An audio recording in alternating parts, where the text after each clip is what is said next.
As the United Nations marks its 80th anniversary this month, calls to reform the global order are growing louder, with Asia driving global growth and China edging closer to becoming the world's largest economy. Proposals to rebalance global power toward Asia, including the idea of establishing a major UN campus in China, are gaining momentum.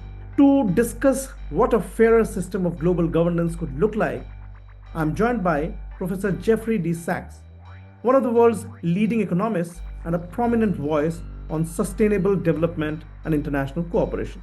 Professor Sachs, great to have you with us. My pleasure. Thank you.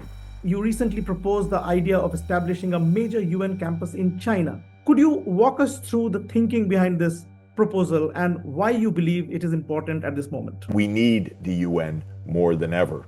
But of course, the UN is not functioning properly right now for a number of reasons. I think the most important reason is the United States is not playing by the rules. This is very sad, but the US is the country in the world least aligned with UN principles right now. And I say that not as an emotional statement, but as a statement based on data. I and my colleagues prepare an index every year, a quantitative index, measuring the extent to which the country's policies and behavior are aligned with the international law under the UN Charter. Unfortunately, the United States comes out 193rd out of 193 countries. And that is, it comes out last in the world because of all the violations of international law, because of all the wars, because of all the unilateral sanctions that the U.S. imposes, because the U.S. doesn't ratify treaties, because the U.S. walks out of conventions, because the U.S. doesn't participate in particular UN agencies. I also believe that the UN will be strengthened if it is truly embraced and supported actively by all countries in the world, not only by countries participating in UN activities, but also hosting major UN activities. And in this regard, currently the United Nations is headquartered in New York, of course. It has some important agencies in Geneva. UNESCO is in Paris, of course. The UN Environment Program and UN Habitat are in Nairobi. But there is not a significant UN presence in India or in China or in Latin America or in other parts of Africa, and I'd like to see that be the case. Now, I have spoken about China hosting a major UN campus, especially around sustainable development, because China will be the world's main producer of the green technologies, the electric vehicles, the solar power, the wind turbines, the hydrogen economy that the world needs for the urgent energy transformation for climate safety.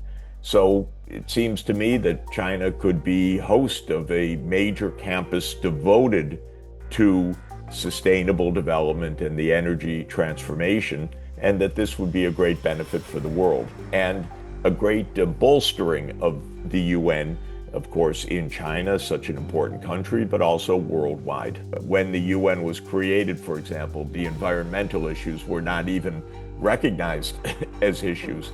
They would become so important only many decades later. There are many things that need to change.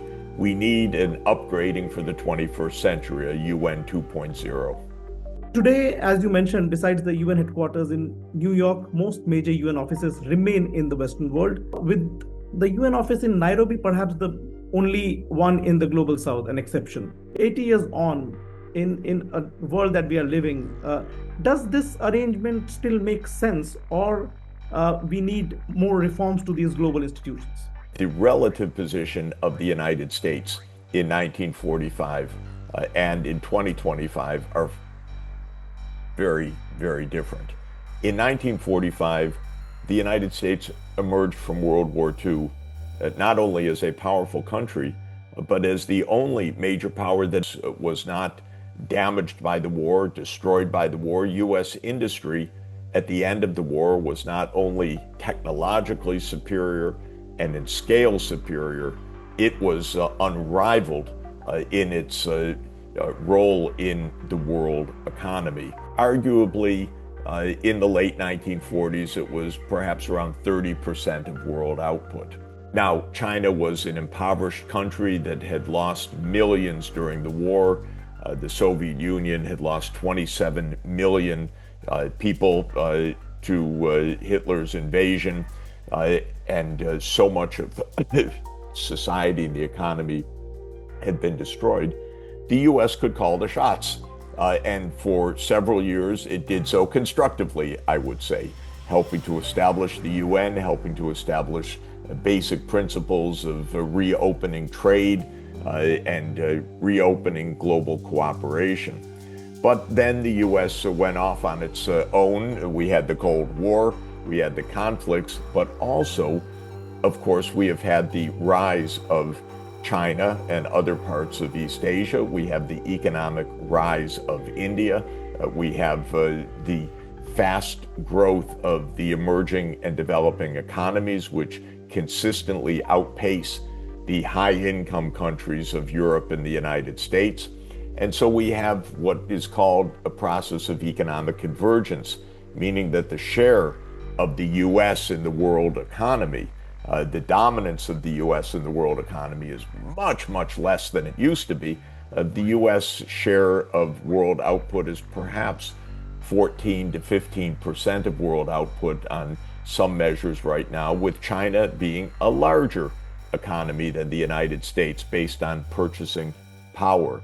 Well, now we need the UN to reflect the fact, and the IMF and the World Bank to reflect the fact this is not a US-dominated world or even a Western-dominated world. The BRICS countries have more output than the G7 countries, and they therefore need representation and voice and place fundamentally in setting the rules. The rules cannot be set by the United States alone. How do you see, Turkey's role also evolving in this shifting global landscape? Turkey is an extremely important country. It's an important country globally. President Erdogan has a very important voice in world affairs and a very important voice in global diplomacy. With the Ukraine war, for example, it was Turkey which hosted the negotiations between Ukraine and Russia, and did so very skillfully until the United States blocked those negotiations. Had the United States not blocked the negotiations that Turkey was mediating, there would have been peace in Ukraine already more than 3 years ago. And Turkey, of course, plays a major role in trying to end this current disaster of Israel's war on Gaza, for example. Turkey is a major economy with major connections throughout the Middle East, Western Asia, Africa, Europe. And so this is another very important point. So we are in a multipolar world.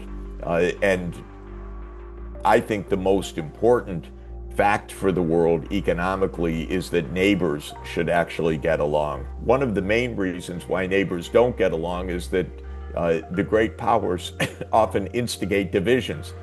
You join us on our side, and you should be against your neighbor on the other side who's aligned with a different great power.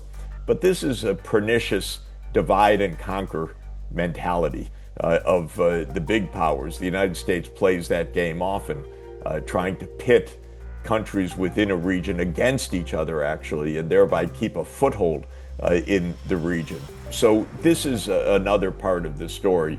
Countries, Turkey, I'd like to see Iran play a very constructive role. India, of course, I think should have a seat on the UN Security Council right away. It's the biggest, the most populous nation in the world. It's a major power.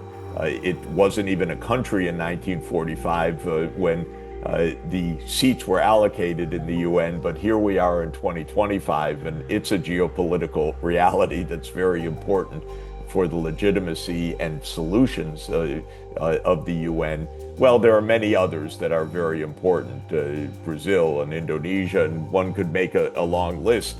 But the point I'm making is that in a multipolar world, we should be hearing many voices, but we should especially be aiming at regional cooperation and cooperation across the regions.